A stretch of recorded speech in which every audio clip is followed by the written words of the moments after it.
Hello guys, welcome back to my channel. I hope आप सब लोग अच्छे होंगे। तो आज का व्लॉग बहुत ही स्पेशल होने वाला है क्योंकि हम आ गए हैं जैस्पर।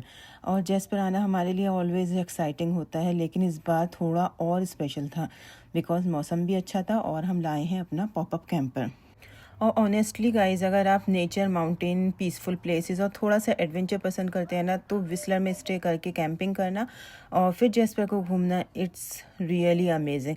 तो हमने इस ट्रिप में कैंपिंग की है, विस्लर में स्टे किया है, डाउनटाउन गए हमने पूरा, और साथ ही साथ हमने जेस्पर टाउन को वॉक से कवर किया।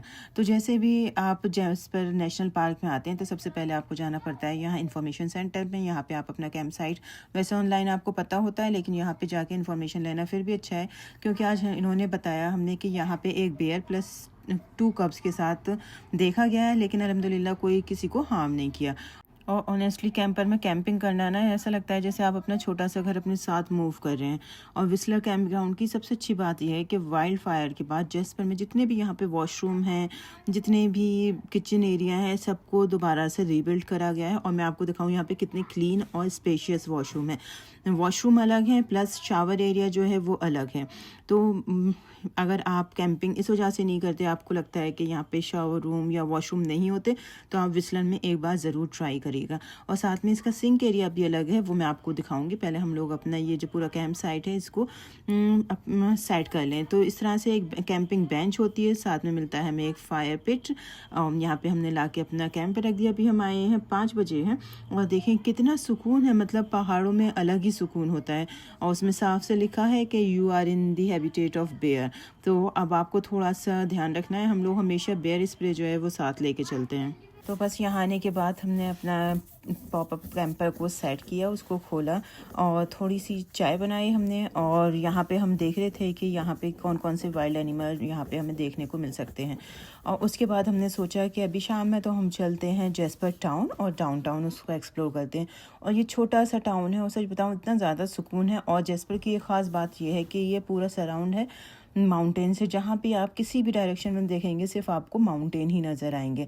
और डाउनटाउन में बस आप कैजुअली वॉक करना ही इतना रिलैक्सिंग होता है कि कोई जल्दी नहीं है, कोई रश नहीं है, बस माउंटेन, फ्रेश एयर और पीसफुल सराउंडिंग। मैं बताऊं पर्सनली, मुझे कभी कभी बस वॉक करना, सराउंडिंग को एंजॉय करना और थोड़ा स्लो होना भी वेकेशन होता है। और जेस्पर में मुझे एग्जैक्टली वही फीलिंग आती है। अब मैं दिखाती हूँ आपको जेस्पर का ये फायर हॉल। आप देख रहे हैं कितना पुराना है, इधर कोई भी चेंज नहीं किया गया। तो यहाँ पे ऐसी चीज़ें मिलेंगी जिससे कि देख के आपको बहुत ज़्यादा पीसफुल लगेगा। और ये देखें जेस्पर पोस्ट ऑफिस, जो कि आजकल कनाडा पोस्ट के नाम से जाना जाता है, यहाँ पे अभी वो उसी स्टाइल में है। और ये छोटा सा टाउन पर्सनली बहुत ही क्यूट है और पीसफुल लगा। यहाँ का वाइब थोड़ा ओल्ड स्टाइल और स्मॉल टाउन टाइप का है। हमने यहाँ कुछ ब्यूटीफुल ओल्ड बिल्डिंग्स भी देखी और हाईलाइट आपने देखी यहाँ का ओल्ड स्टाइल फायर हॉल, जिसकी बिल्डिंग आज भी वैसी है, और उसके अलावा पोस्ट ऑफिस है। और उसके अलावा जैसे जैसे आप वॉक करते जाएंगे आपको बहुत ही खूबसूरत सीन्स देखने को मिलेंगे, स्पेशली ये डाउनटाउन में आप वॉक करें, मतलब बहुत ज़्यादा क्राउड भी नहीं होती, बहुत ज़्यादा रश भी नहीं है, एक सुकून है यहाँ पे। बैंफ के कंपेयर में मैं कहूँगी कि यहाँ पे फिर भी लाइफ जो है थोड़ी सी स्लो है। और उसके बाद देखें डाउनटाउन में इन्होंने ये इस तरह से पूरा बहुत अच्छे से इसको डेकोरेट कर रखा है और सारे प्लांट्स इतने अच्छे से ग्रो कर रहे थे ना। और जब आप जेस्पर जैसी जगह पे आते हैं डाउनटाउन और टाउन में आप वॉक करते हैं ना, बहुत ज़्यादा मज़ा लगता है।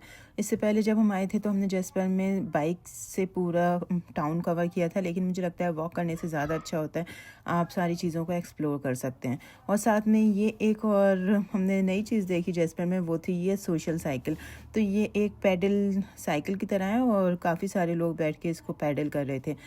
उसके बाद अगर आप लास्ट ईयर आए हो, क्योंकि जब हम लास्ट ईयर आए थे तो हमने इसी जगह पे देखा था कि यहाँ पे जेस्पर का न्यू साइन इन्होंने टाउन के अंदर लगाया था, लेकिन इस बार वो टाउन के अंदर वो साइन था ही नहीं। शायद ये लोग कहीं और रिप्लेस करते हैं, और उसका रीज़न मुझे लगता है कि शायद टाउन में बहुत ज़्यादा भीड़ होने लगी होगी, क्योंकि लोग रुकते थे वहाँ पे बहुत देर तक, फ़ोटोज़ होते थे, तो उसकी वजह से ट्रैफिक भी थोड़ा सा हैम्पर होता था। तो आई थिंक इधर से यहाँ से इन्होंने रिमूव कर दिया है।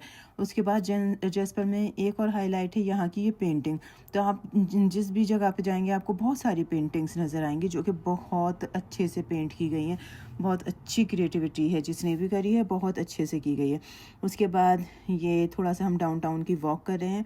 यहाँ पे जब भी कोई आता है तो फ्रिज मैग्नेट वगैरह ज़रूर लेते हैं, लेकिन हम लोग ने लास्ट टाइम ले ली थी तो इस बार ज़रूरत नहीं है। तो बस हम लोग टाउन से अब निकल के जाएंगे वापस अपने कैंपर पे, और कैंपर पे जाके बस अभी क्योंकि यहाँ पे शाम हो गई है, 7 साढ़े 7 हो चुके हैं, तो बस। और मुझे लगता है कि आपको डाउन टाउन और टाउन में वॉक करने के लिए 1 घंटा इनफ है। बहुत छोटा सा टाउन है, आप बहुत सुकून के साथ यहाँ पे वॉक कर सकते हैं। बहुत आपको अच्छा लगेगा माउंटेन्स देख के, और सारा जो यहाँ का इन्वायरमेंट है ना, काफ़ी ज़्यादा पीसफुल है। तो बस हम यहाँ से वापस आ गए हैं अपनी कैंप साइट पे। यहाँ पे आके हमने खाना खाया और ये कैंप फायर करी। और इसके बाद मैं एक बात और बताऊँ आपको कि जब आप ना किसी भी जगह, स्पेशली विस्लर में कैंपिंग करते हैं, तो कहते हैं यहाँ पे आप स्टार्स देख सकते हैं। और देखिए अल्हम्दुलिल्लाह आज की रात बहुत ज़्यादा अच्छी लाइटिंग थी यहाँ पे, जिसे अरोरा लाइट बोलते हैं, वो हमें देखने को मिली लकीली। तो नेक्स्ट डे बस हम उठे और जल्दी से, क्योंकि आज हमारा बहुत सारा प्लान है, सारी रिवर्स लेक हमें एक्सप्लोर करनी है। तो सबसे पहले आगे जब हम निकल रहे थे तो हमें मिली ये एक छोटी सी व्यू साइट है ये, तो हमने सोचा चलें रुक के यहाँ पे देखते हैं। तो हमने यहाँ पे चेक किया, यहाँ पे देखें कितना मतलब माउंटेन और क्लाउड ऐसा लग रहा है कि एक दूसरे को आपस में टच कर रहे हैं। और आज हम लोग की स्काई वॉक के लिए बुकिंग भी है, लेकिन वो मैं आपको नेक्स्ट वीडियो में उसका पूरा प्रोसेस और पूरा जो हमारा एक्सपीरियंस रहा है स्काई वॉक पे, वो मैं आपको नेक्स्ट वीडियो में शेयर करूँगी। लेकिन यहाँ पे आज हम जितने भी फॉल्स और रिवर, क्योंकि जो इसकी मेन हाईलाइट रिवर्स हैं जैसे मेलिंग लेक हो गया या मेडिसिन लेक हो गया, वो तो है ही है, लेकिन इस बार हमने सोचा कि हम कुछ ऐसे हिडन जेम्स देखते हैं जो कि कभी नहीं मिलते। तो इस बार हमने छोटी छोटी लेक्स, फॉल, ये सारी चीज़ें कवर की और मैं आपको शेयर करूँगी, और आप भी ज़रूर यहाँ पे जाइएगा। तो सबसे पहले हम आ गए ये गोटन ग्लेशियर पे। और गोटन ग्लेशियर में बताऊँ बहुत ही अच्छा था, सिंपल सा था बहुत। मतलब यहाँ का पानी देखें, आपको लाइट ग्रीन कलर का मिलेगा, साथ में ब्यूटी आप खुद से देख सकते हैं। फिर थोड़ी देर गोटन ग्लेशियर पे स्टे करने के बाद हम लोग निकल गए आगे की साइड। तो रास्ते में ही हमें एक ये सीनिक व्यू और नज़र आया जिसका नाम है एंडलेस चेन। यहाँ पे आप ज़रूर रुकिएगा, यहाँ पे भी आपको बहुत अच्छे व्यूज़ देखने के लिए मिलेंगे। और साथ में हम लोग ने सोचा, क्योंकि हम लोग सुबह से ब्रेकफास्ट करके निकले थे, तो हमने सोचा कुछ हल्का फुल्का हम लोग ब्रंच या कुछ खा लेते हैं। तो हमारे पास मैगी रखी थी, तो बच्चे नीचे गए, ये सारा पानी वगैरह चेक कर रहे थे। बच्चों को बहुत ज़्यादा मज़ा आता है नेचर में ना। अब तो मेरे बच्चे खुद ही बोलते हैं कि मम्मा हमें होटल में नहीं, हमको कैंपिंग करने जाता है। तो वर्थ है कैंपिंग, क्योंकि बच्चे भी सीनिक व्यूज़ को बहुत ज़्यादा अप्रिशिएट करते हैं। उसके बाद हम लोग ने यहाँ पे मैगी खाई, और थोड़ा सा हम खाने के बाद, इसके बाद हम आगे भी जाएंगे। तो आगे जाना कहाँ है वो हम लोग बस यहाँ पे थोड़ा रेस्ट लेने के बाद डिसाइड कर रहे थे। मीनवाइल हमारी मैगी तैयार हो रही थी। और सच बताऊँ, अगर आप एक स्टॉप लेते हैं, आप सोचें कि आपको ज़्यादा टाइम नहीं स्पेंड करना, फिर भी आपके 30-40 मिनट तो आराम से लग जाते हैं, क्योंकि इतना अच्छा देखने के लिए होता है, इतना सुकून होता है, आपको बहुत ज़्यादा मज़ा आता है। बस यहाँ से हम लोग जल्दी से फ्री हुए और हम जा रहे हैं अब टेंगल क्रीक फॉल पे। तो ये फॉल भी छोटा सा है, कभी भी मैंने इसके बारे में कोई इंस्टाग्राम रील कुछ नहीं देखी, लेकिन सच बताऊँ यहाँ पे जब आप आएंगे आपको वर्थ लगेगा। छोटा सा क्रीक है, लेकिन बहुत ही ज़्यादा अमेज़ है देखने के लिए। और मतलब यहाँ हम लोग तो इसकी ज़्यादा हाइट पे गए भी नहीं, लोग इसके ऊपर तक जा रहे थे और खूब मज़ा कर रहे थे। लेकिन बस एक बात का ध्यान रखें, जब आप यहाँ पे पहन आएँ तो शूज़ अच्छे पहन के आए, क्योंकि स्लिपरी हैं बहुत ज़्यादा और स्लिप होने का बहुत डर है। इसमें रनिंग शूज़ या वॉकिंग शूज़ नहीं चलेंगे, तो इसलिए यहाँ पे थोड़ा सा आपको केयरफुल होना पड़ेगा। और आप इस फॉल की आवाज़ सुनेंगे।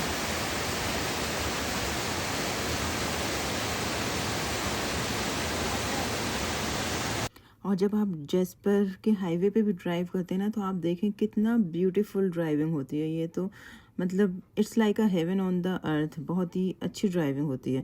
तो अब हम नेक्स्ट जा रहे हैं सनवेप्टा फॉल पे, और ये भी काफ़ी ब्यूटीफुल था। जैसे आप एंटर होंगे पहले तो आपको थोड़े बुशेज़ और थोड़े से ट्रीज़ नज़र आएंगे, उसके बाद आप जब धीरे धीरे जाएंगे तो फॉल जो है वो आपको नज़र आएगा। और फॉल बहुत ही ज़्यादा खूबसूरत था, स्पेशली जो पानी का प्रेशर था यहाँ पे। मतलब थोड़ी देर के लिए हम लोग को यहाँ पे रेनबो भी नज़र आया, लेकिन हम लोग उसको खुद इंजॉय कर रहे थे, तो इसलिए हम उसको कैप्चर नहीं कर पाए। और बहुत ही खूबसूरत व्यू है, आप यहाँ पे ज़रूर आइएगा। ये छोटे छोटे से हिडन जेम्स हैं जो कि आपको किसी भी इंस्टाग्राम रील पे या वैसे नज़र नहीं आएंगे, लेकिन जब आप उस टाउन को जाके पर्सनली एक्सप्लोर करते हैं तब आपको पता चलता है कि यहाँ पे जो मेन हाईलाइट है उनके अलावा हिडन जेम्स भी बहुत सारे हैं। इस फॉल के बाद हमें जाना है अथाबास्का फॉल, जहाँ हम लास्ट टाइम भी गए थे और बहुत ही ज़्यादा ब्यूटीफुल है। तो बस यहाँ से हम चलते हैं अथाबास्का। और अथाबास्का में मैं आपको एक बात बताऊँ, सिर्फ हमने अपर पार्ट देखा था। इस बार हम जब लोअर अथाबास्का में गए तो वहाँ पे और ज़्यादा अच्छी मतलब एंसेस्टर कुछ हिस्टोरिकल चीज़ें थी जो मैं आपको अभी दिखाती हूँ। ये हम आ गए हैं अथाबास्का। और अथाबास्का शुरू में देखें, कोई भी फॉल में आप एंटर करेंगे शुरू में बहुत वो साइलेंट लगता है। उसके बाद जब आप उसके वो एक्सप्लोर करेंगे, उसके करीब जाएंगे, तब आपको वहाँ पे टाइड्स का प्रेशर और पता चलेगा कि पानी देखें कितनी स्पीड में आ रहा है, क्योंकि इस बार यहाँ पे बहुत ज़्यादा रेन भी हुई है। तो यहाँ पे पानी का बहुत ज़्यादा है। और पानी मतलब कभी वाइट नज़र आएगा आपको, कभी ग्रीन नज़र आएगा। तो लास्ट ईयर ऐसा हुआ था कि इसके बीच में ब्रिज है, तो ब्रिज के एक साइड डिफरेंट कलर का पानी था, दूसरी साइड दूसरे कलर का पानी था। इस बार ऐसा नहीं है, लेकिन लास्ट ईयर भी बहुत मैजिकल मोमेंट था।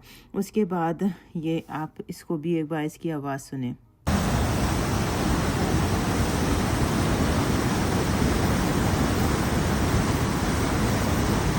मतलब मुझे लगता है मैं वीडियो में इतना ज़्यादा जस्टिफाई नहीं कर पा रही जितना ये नेचुरली मतलब रूबरू देखने में था। उसके बाद हम जा रहे हैं लोअर साइड पे। ये हमने लास्ट टाइम नहीं देखी थी, किसी तरह से हम अवॉइड कर गए थे, लेकिन इस बार हम गए लोअर अथाबास्का में। तो यहाँ पे जैसे आप जाएंगे तो ये बड़े बड़े ट्रीज़ को काट के रास्ता बनाया गया है और पूरी हिस्ट्री यहाँ पे लिखी गई है कि किस तरह से ये अथाबास्का फॉल्स की फॉर्मेशन। उसके बाद हम एक जगह रुके, खाना वाना खाया और उसके बाद मुझे देखना था सनसेट। सनसेट देखने के लिए पहले हम गए थे पिरामिड लेक या पिरामिड आइलैंड, दोनों जो हैं बहुत क्लोज हैं। तो यहाँ पे हमें कोई ख़ास व्यू नहीं मिला, तो लेकिन देखने के लिए बहुत अच्छा था। यहाँ पे आप फ़िश इजीली कैच कर सकते हैं। तो फिर हम निकल गए दूसरी जगह जिसका नाम था रेड चेयर लेक। और यहाँ पे काफ़ी अच्छे सीनिक व्यूज़ नज़र आए। बच्चों ने काफ़ी देर यहाँ पे बैठे और यहाँ पे बीच में ये ब्रिज टाइप का बना है, तो यहाँ पे आप आराम से स्टे कर सकते हैं। और थोड़ी सी दूर आप इसके राइट साइड में वॉक करेंगे तो एक बड़ा सा ब्रिज बना है। तो यहाँ पे लोग देखें बहुत देर पहले से बैठे हुए सनसेट का मज़ा ले रहे थे। ये जो सुकून की इवनिंग है इसको एंजॉय कर रहे थे। कोई दौड़ भाग नहीं, कुछ जल्दी नहीं थी, सब सुकून से वेकेशन एंजॉय करने आए हैं। तो आप भी देखें कितना मतलब अच्छे व्यूज़ हैं यहाँ पे। बैन फॉर जेस्पर मुझे लगता है इसलिए इन लोग को कहा जाता है कि ब्यूटीफुल प्लेस, क्योंकि आप जब आंखों से देखते हैं आपको तब यकीन आता है कि सच में जो वर्ड्स इनके लिए यूज़ किए जाते हैं वो बहुत सही हैं। और ऐसे क्लाउड्स, ऐसा क्लियर वाटर आपको कहीं नहीं मिलेगा। सबसे अच्छी बात ये होती है कि आप और बच्चे बहुत ज़्यादा एंजॉय करते हैं। यहाँ पे कोई बाउंडेशन नहीं होती। और जब आपके साथ अपना पॉपअप कैंपर हो या आपके पास कुछ भी आरवीज़ है या फिर कैंप है, तो उसमें एक अपना ही मज़ा होता है। तो यहाँ पे जब हम देख रहे थे ना, तो ये जेस्पर जल भी गया है। उसके बाद जो ट्रीज़ की रूट्स देखें आप, इतनी ज़्यादा वो स्प्रेड हैं, बहुत ज़्यादा। और यहाँ की जो ट्रीज़ की वुड है वो भी बहुत ज़्यादा स्ट्रॉन्ग और मतलब डिफरेंट शेप की है, जिससे कि आप असेंबल कर सकते हैं बहुत सारी चीज़ों में। तो मैं आपको बताऊं कि जेस्पर ट्रिप प्लान कर रहे हैं तो डेफिनेटली थोड़ा सा टाइम आप डाउनटाउन के लिए निकालिए, वाटरफॉल को एक्सप्लोर करिए, लेक्स देखिए। और सबसे ज़्यादा इम्पोर्टेंट है कि आप रश मत करिए, बिल्कुल आप सुकून से आएँ आप यहाँ पे, क्योंकि आपको अगर आना है तो जल्दी जल्दी में आप कुछ भी नहीं कर पाएंगे। ये छोटी छोटी चीज़ें हैं जो आपको एंजॉय करनी है। एटलीस्ट 2 दिन आपको जेस्पर में चाहिए। और अब हम लोग कल जाएंगे स्काई वॉक के लिए, ग्लास स्काई वॉक के लिए इंशाल्लाह ताला। उसकी वीडियो मैं आपके साथ कल शेयर करूँगी। और इसके बाद बस यहाँ से मगरिब पूरी हो चुकी थी, आई थिंक 9-9:30 हो चुके थे। अब हम यहाँ से जा रहे हैं वापस और यहाँ से जाके हम अपने पॉपअप कैंपर में जाएंगे। और सच बताऊँ, पॉपअप कैंपर में जब हम लौटते हैं ना, तो हमें ऐसा लगता है कि हम अपने घर वापस आ रहे हैं। और ये सारे व्यूज़ आप मतलब सुबह से लेकर रात तक आप यहाँ पे वॉक कर रहे हैं, ड्राइव कर रहे हैं, आपको नज़र आते रहेंगे। बस यहाँ पे आकर हमने जल्दी से चाय बनाई और फिर से हमने कैंप फायर स्टार्ट करी। और बच्चे जा रहे हैं साइकिल लेके, साइकिल राइड करेंगे। और ये देखें, ये है पूरा व्यू कैंपिंग के लिए, स्पेशली उन लोगों के लिए जो उनको लगता है कि कैंपिंग करना वर्थ नहीं है, या अच्छा जिनको नहीं लगता, खैर जिनको पसंद है उनके लिए ये मेरी वीडियो बहुत ज़्यादा इंटरेस्टिंग होने वाली है। और इंशाल्लाह ताला कल मैं आप लोग के साथ जो स्काई वॉक है, वो मेरा भी फर्स्ट टाइम है, मैं भी बहुत ज़्यादा एक्साइटेड हूँ उसे करने के लिए। कल मैं उसका पूरा आपको प्रोसेस वगैरह बताऊँगी। जब तक आप लोग अपना ख्याल रखें, खूब मज़े करें। और आपकी समर्स कैसी जा रही हैं? और अब तो ऑलमोस्ट समर ख़त्म होने वाली हैं, तो बताइएगा ज़रूर।